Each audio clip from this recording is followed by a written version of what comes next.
Então, a gente vai falar sobre mudanças climáticas globais.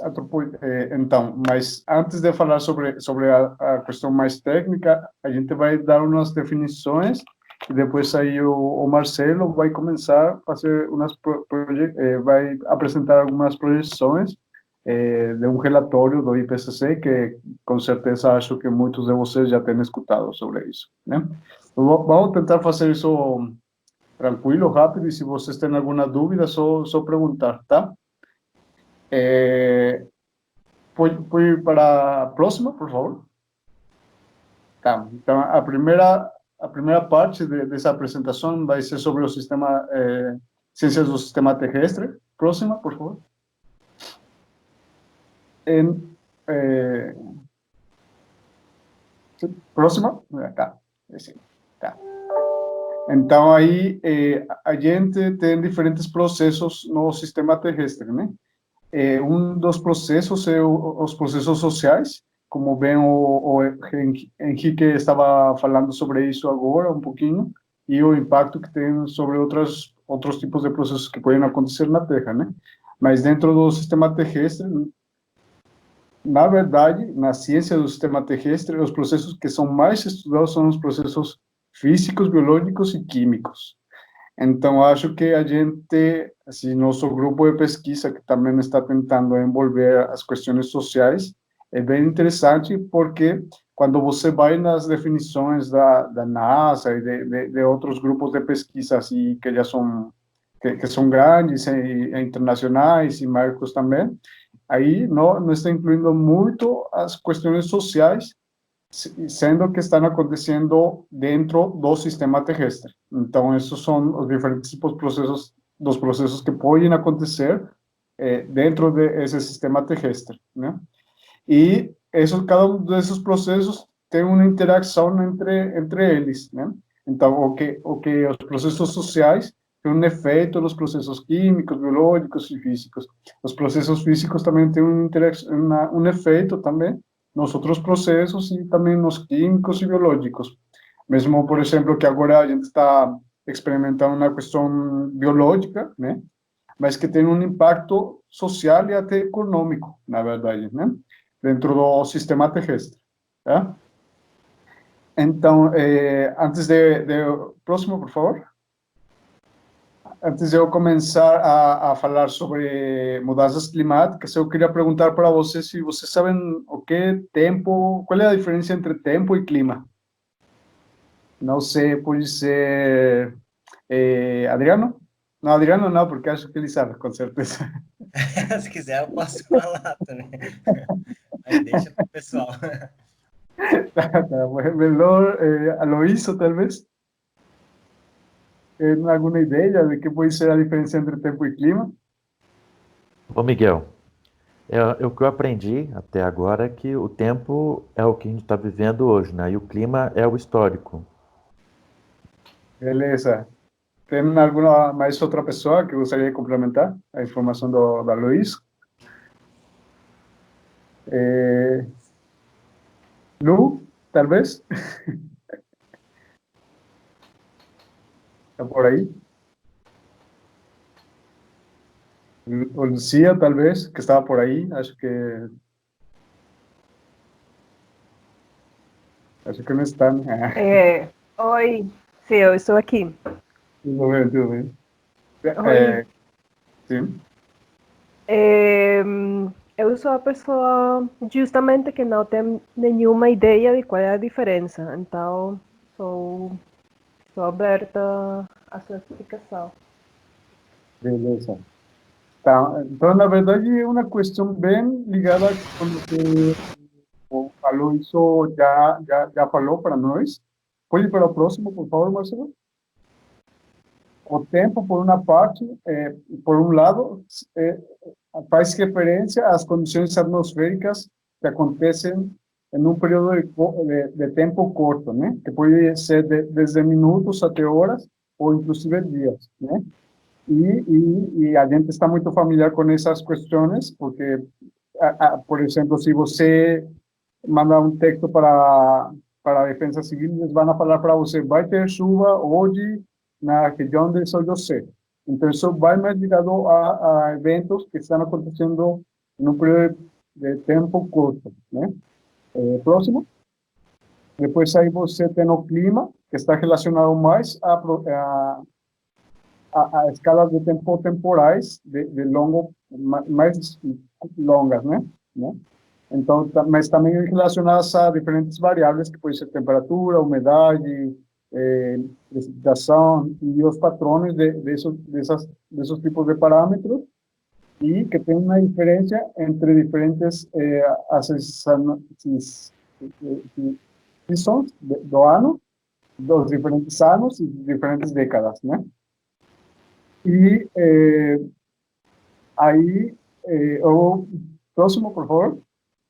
Aí eu peguei esse negócio que achei de uma amiga que é geógrafa, né? Que a menina está falando, hoje o clima está muito frio, vem a dormir comigo. E o cara que ele sabe a diferença entre tempo e clima, e aí colocar bloqueada, né? Mas achei engraçado, né? Assim, tipo, porque é uma piada assim super de geógrafos e demais. Mas, então, porque às vezes a gente mistura muito entre o que é o tempo e o que é o clima, e é uma diferença interessante. Aí, se vocês querem alguma outra referência, tem aí o link da NASA e a referência de Cubas. Próximo. Então, o próximo termo que a gente gostaria de compartilhar com vocês é aquecimento global. Próximo. Que, na verdade, nos últimos anos, a gente tem percebido, tem estudado que tem um incremento na anomalia de temperatura positivamente, né? No sentido que a temperatura está aumentando. E aí tem diferentes variáveis porque isso que está acontecendo, já seja por atividades humanas, pelo trânsito, por exemplo, pela indústria, pelo uso de combustíveis, pelo tipo de agricultura e de gado que a gente também está produzindo, e pelas questões de degradação dos ecossistemas, e também tem outros tipos de eventos que acontecem naturalmente, como pode ser uma erupção de um vulcão, por exemplo, né? E aqui é interessante, porque nesse gráfico vocês podem perceber que a tendência desde os registros de 1880, mais ou menos, a temperatura no geral está subindo, né? Mas foi encontrado que, tipo, a partir de 1950, mais ou menos, teve um incremento muito rápido, e foi por causa das diferentes, que está relacionado às diferentes atividades humanas que estão ligadas às atividades que já falei para vocês, tá? Então, não sei se ficou claro aí, né? Então, esse tipo de atividades, na verdade, está ligado com a próxima, por favor, com os gases de efeito estufa, né? Próxima. Que pode ser, por uma parte, o metano, que é resultado dos animais, né, na verdade. Aqui a gente colocou o metano, quando se junta com oxígeno, faz dióxido de carbono, né? Então, tipo, é um diagrama assim, bem simples de tipo, o metano só não tem um impacto, mas já quando tem uma interação com oxígeno e fica dióxido de carbono, então, com a radiação solar, o carbono é queimado, né? E aí já fica ozono, que tem diferentes tipos de ozono. Tem tipos de ozono que são no sentido bom, mas vai depender, mais adiante eu vou falar para vocês quando que o ozono é bom e quando que não é muito bom, não? Tem dióxido de carbono e tem monóxido de carbono. Mas outra vez, por exemplo, aí quando você tem o carbono já seja dióxido de carbono ou monóxido de carbono, e é queimado pela temperatura, radiação solar e demais, vai ficar ozono, né? Então, pode ir para a próxima, por favor. E aqui eu peguei esta imagem que é desse site da NASA, né?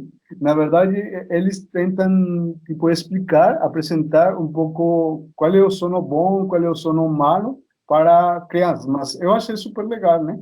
Porque aqui tem, por exemplo, nas camadas da atmosfera, tipo estratosfera, que são aquelas que estão mais em cima, são aquelas que são consideradas camadas de ozono, são aquelas que são consideradas boas, né? Depois tem um pouco mais embaixo, tem as camadas que são um pouco malas, porque não permite que a radiação que entra no planeta consiga sair. Tem outras mais para baixo que são boas também, né? Que ajudam a destruir partículas de poluição, né? E tem outras mais próximas à superfície da Terra, que são mais malas e são aquelas que a gente está respirando normalmente. Por exemplo, acho que nos últimos dias tem mudado muito isso, porque pela produção de dióxido de carbono e de atividades produtivas, as emissões desses gases de efeito estufa têm diminuído muito. Por isso que agora, tipo São Paulo e a cidade do México e grandes cidades, acho que vocês já tiveram a oportunidade de olhar para imagens de qual tem sido o impacto de parar as atividades produtivas na qualidade do ar. Tá? Então, pode ir para a próxima, por favor. Próxima. E aí tem, então, esses gases de efeito estufa vão ter um impacto nos patrões climáticos dentro da Terra. Como já mencionei, tem essa radiação solar, né, que é natural, mas que não consegue sair por causa desses gases de efeito estufa em diferentes níveis da atmosfera, né? Então, uma temperatura maior dentro desta questão, desta área da atmosfera, né, faz que os processos climáticos mudem e se intensifiquem, né?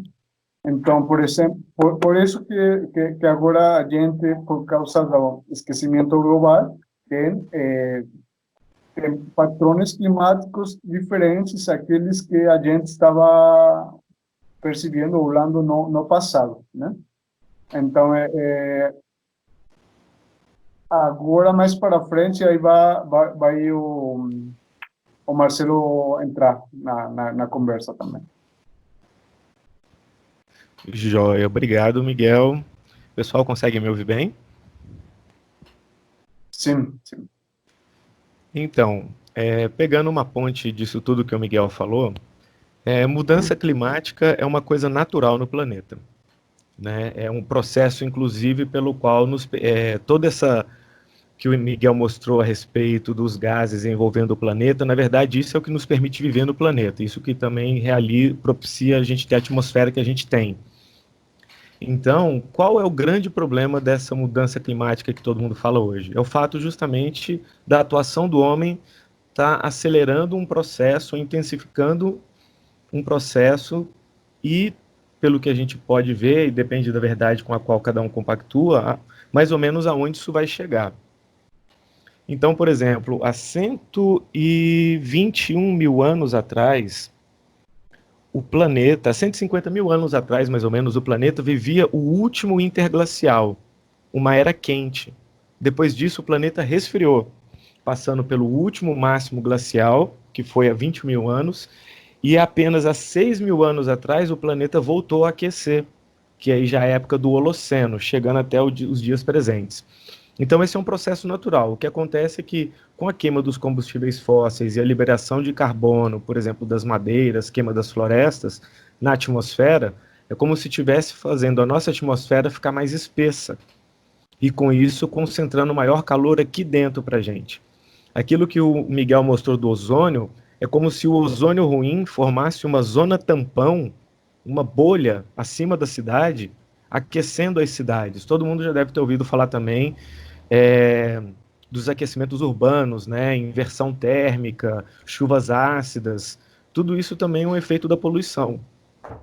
Então, a partir essa figura que eu mostro é do relatório do IPCC, o último relatório de avaliação, o quinto, sobre o clima do planeta. Basicamente, a figura à direita concentra todas as nossas evidências de que as mudanças climáticas globais antropogênicas estão ocorrendo.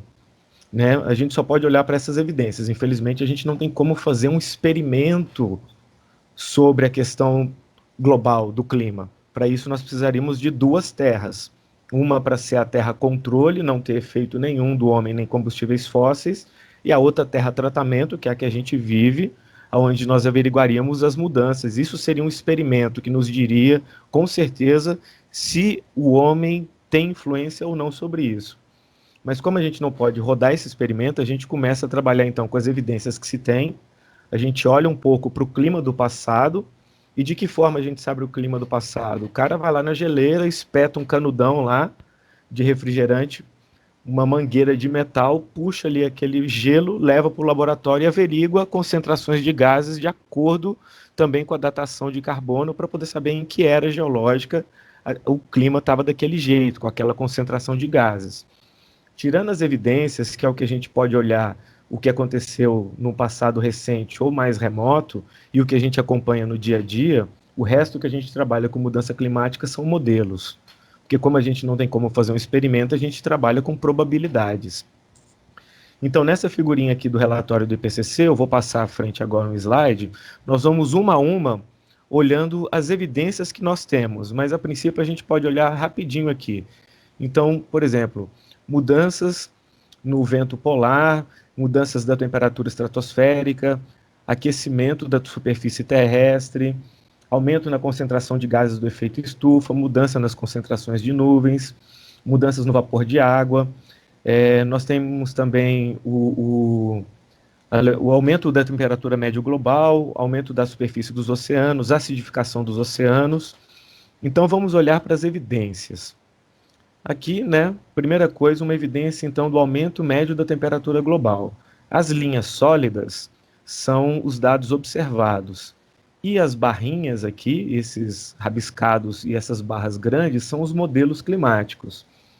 Cada barra dessa de modelo aqui, ou seja, o FAR, o SAR, o TAR, B1, A1B, A2B, A2, são, na verdade, conjuntos de modelos que a gente chama na literatura científica de ensemble, né?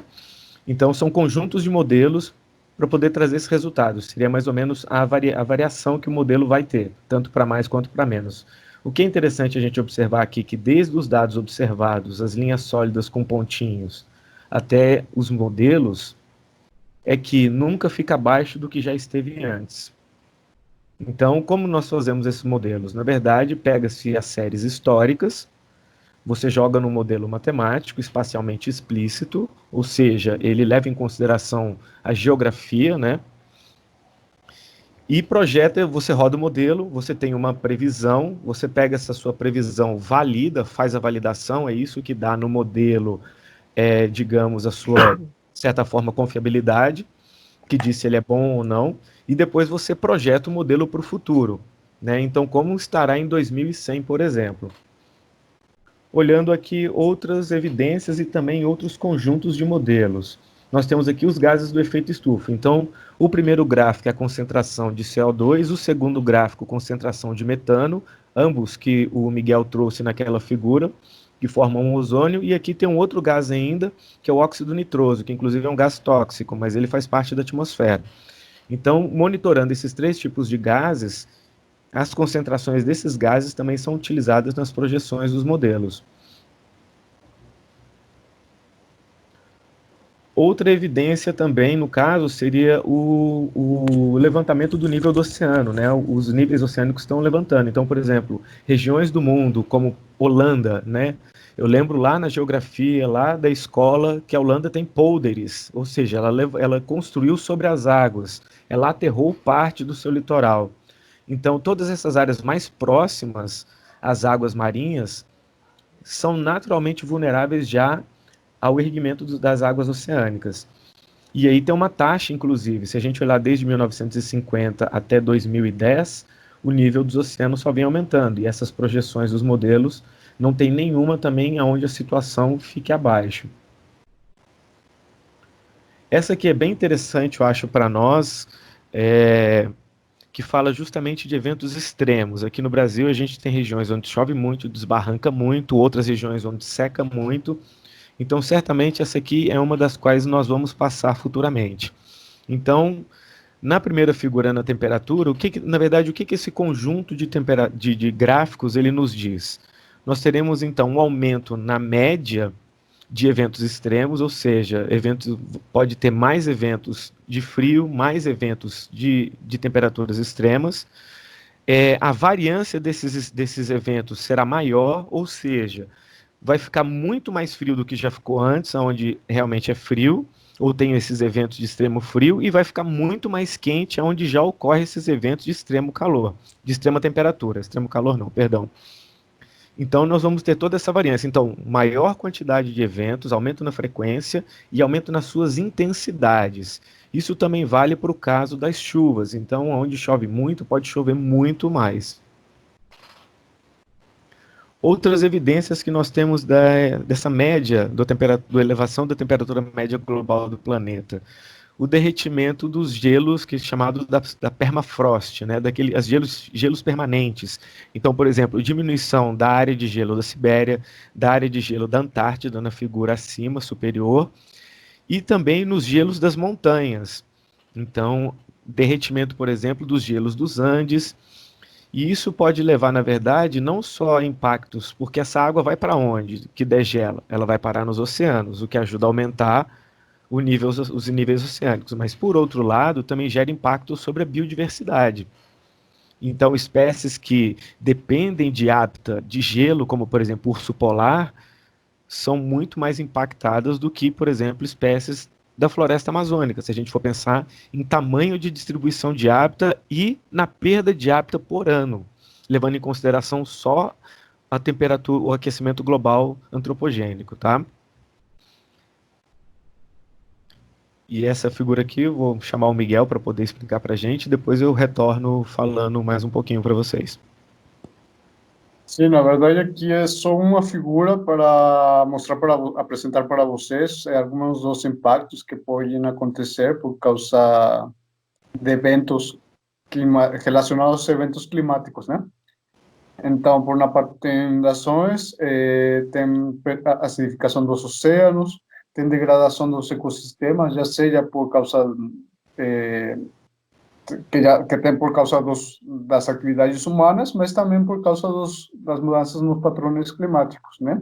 Então, onde antes talvez era um pouco mais cálido, mais frio, agora é o contrário, ou tem outros parâmetros climáticos que fazem que os ecossistemas não sejam resilientes a esse tipo de mudanças, né? Isso acontece principalmente nas zonas mais próximas do Equador, onde os climas são mais constantes, né? Então, também tem mortes causadas pelos diferentes eventos, já seja ondas de calor ou incêndios, né? Também tem pessoas desplaçadas, né? Sendo que como o Marcelo já falou um pouco sobre isso, aí, tipo, descongelamento dos polos, aí vai atingir as zonas costeiras, está atingindo as zonas costeiras, e tem um caso bem interessante que está acontecendo, não lembro, em Centro-América, mas aí tem uma vila que eles estão sendo desplaçados porque pelo nível do mar, né? E aí eles, como eles falam sobre a experiência deles, de como que eles estavam morando próximo do mar, depois precisavam ir mais para trás, e assim, né? Foi um pouco chocante, porque não tinha visto algo assim como tão tangível nesse sentido, né? Mas já são coisas que estão acontecendo mesmo, né? e tem um decrescimento na produção do oxígeno também, né? Por causa de aumento das temperaturas nos oceanos, né? E aí os ecossistemas que estão principalmente, que são arrecifes, eles são muito suscetíveis a mudanças de temperatura e então mudar um pouquinho a temperatura, por exemplo, no Mar Caribe ou no arrecife que está na Austrália, assim, mudar um pouquinho a temperatura aí vai mudar a qualidade do ecossistema também.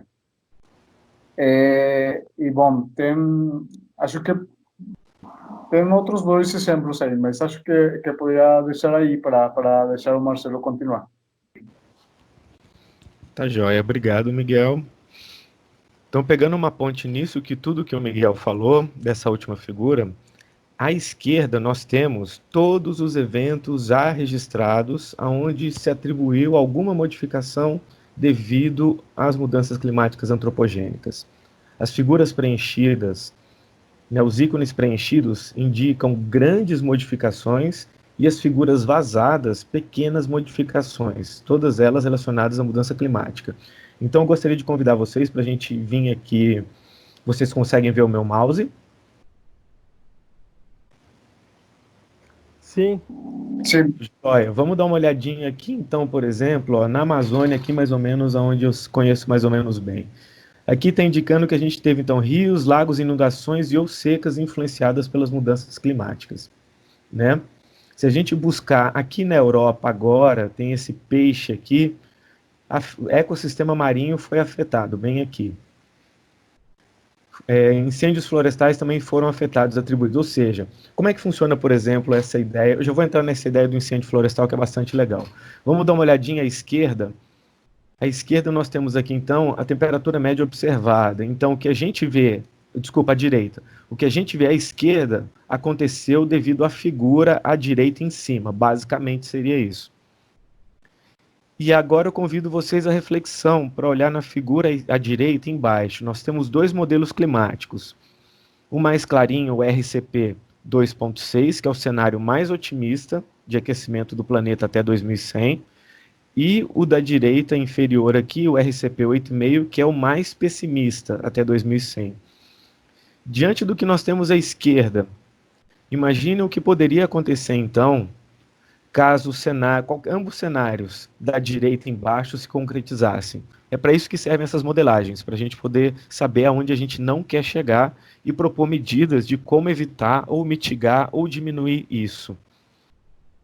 Nessa próxima figura, à esquerda tem um índice que eu estou estudando para o doutorado, que é um índice de vulnerabilidade social, né, chama SVI. E, basicamente, ele leva em consideração coisas interessantes que até, inclusive, o Henrique já comentou, né, de quem seriam os mais afetados, e também o Miguel já comentou. Seriam justamente casados nesses critérios, tipo de status socioeconômico, ou seja, abaixo de uma renda de pobreza, não tem emprego, não tem nem formação na escola, a composição das famílias, as faixas etárias, né? Inclusive a gente pode dizer faixas sexo-etárias dependendo de cada lugar do planeta. Então pessoas pessoas idosas, ou então pessoas jovens, e aqui a gente pode colocar pessoas jovens que já são chefes de família ou não, que têm instrução ou não, crianças, pessoas com necessidades especiais, as minorias, e aí pode discutir dentro de minoria, inclusive gênero, né? Que são afetados diferentemente também, aqueles que conseguem se comunicar bem ou não, e não precisa ser só em inglês, podemos pensar agora no corona, quem não sabe ler, por exemplo, como vai estar lendo um cartaz de como se preparar para o corona. E se a pessoa não tiver uma televisão em casa, para escutar o jornal e entender qual é a profilaxia que ele deve fazer. E isso vai um pouco de encontro no texto que o Vitor pediu para ler também, que depois ao final eu queria fazer uma proposição sobre o texto. E aí vai para outras estruturas. Então, por exemplo, quem não tem veículo para poder acessar um posto de saúde, tem que pegar um ônibus. Quem não tem casa própria, quem não tem infraestrutura de saneamento básico. À direita, em cima, nós temos os cenários aqui para o Brasil, né? Então, nós podemos olhar, por exemplo, que no cenário mais otimista, a temperatura vai aumentar no Brasil quase todo. E no pessimista, ela vai aumentar no Brasil todo e, sobretudo, aqui numa região da Amazônia, que vai pegar Rondônia, Mato Grosso, justamente ali onde a gente tem uma grande concentração de desmatamento e de uso da terra desordenado e falta de ordenamento territorial. Se nós olharmos aqui para as chuvas, aí vai estar chovendo muito, bastante aqui, onde a gente tem muita casa no alto de barranco, que tem desmoronamento todo ano no ano novo, todo ano no ano novo tem gente soterrada, isso acontece todos os anos. Então, as chuvas aqui para baixo aumentariam bastante. E aqui nessa última figura, à direita embaixo, é como isso afeta, na verdade, a floresta. Né? Então, a gente tem um aumento da concentração dos gases, que lá mexe na mudança climática global antropogênica, isso altera a fisiologia das plantas, isso muda toda a emissão de gases que as plantas fazem, que é a evapotranspiração. O desmatamento direto vai tornar a floresta muito mais inflamável, né? Vai tornar a floresta mais seca, a mudança climática também vai tornar a floresta mais seca, ou seja, a floresta vai ficar mais inflamável ainda, mais incêndio libera mais carbono na atmosfera e aí começa todo o ciclo de novo. Então também não só cuidar das cidades, mas também tem que cuidar da biodiversidade, tem que cuidar da floresta, porque isso também pode ter um impacto muito grande sobre a qualidade de vida nas cidades, nos centros urbanos. Por fim, só queria dizer então que essa figura aqui é daquele Cushman, que eu trouxe lá em cima a citação, essa figura à esquerda, e todo o resto do material que eu trouxe é do 5º relatório do IPCC. E ao fim, aqui uma coisa que eu acho que casa muito com o que a gente trabalha sobre o prisma de trabalho de cada um, qualquer que seja, mas aqui é uma figura do IPCC de como o relatório trata a questão do risco, vulnerabilidade e resiliência para mudanças climáticas. Então, se algum dia algum de nós quisermos saber aonde está no relatório tal coisa, essa figura aqui é a chave para encontrar tudo. Ela traz aonde a gente pode discutir o socioeconômico, as adaptações e mitigações, governança, vulnerabilidade e exposição, o risco em si, as mudanças climáticas, alterações antropogênicas e como tudo isso se casa.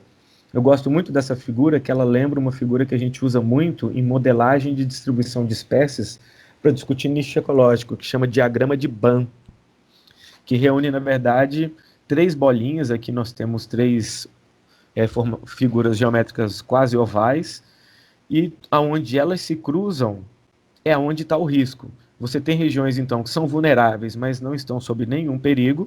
Você tem regiões que são vulneráveis e que não têm nenhuma exposição. Você tem regiões que têm perigos, mas não tem nenhuma gente vulnerável e não tem nenhuma exposição. E você tem locais expostos, onde não tem perigo e não tem nenhuma pessoa vulnerável.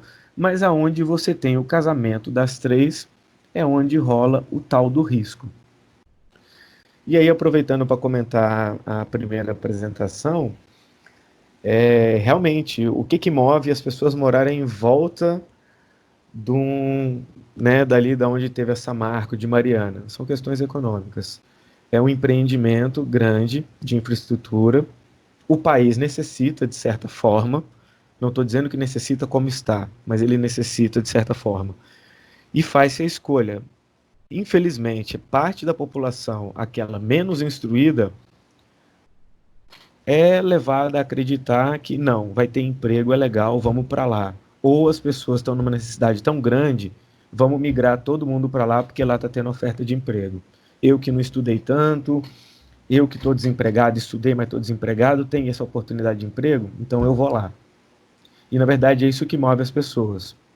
Né? Então, eu vejo, inclusive, uma disparidade no discurso político e o discurso dessas pessoas. Na verdade, eu vejo que a população não tem total ideia do risco envolvido. E, por outro lado, os gestores que empreendem esses empreendimentos deveriam esclarecer 100% a população do que acontece, ou do que poderia vir a acontecer. É isso, pessoal. Muito obrigado.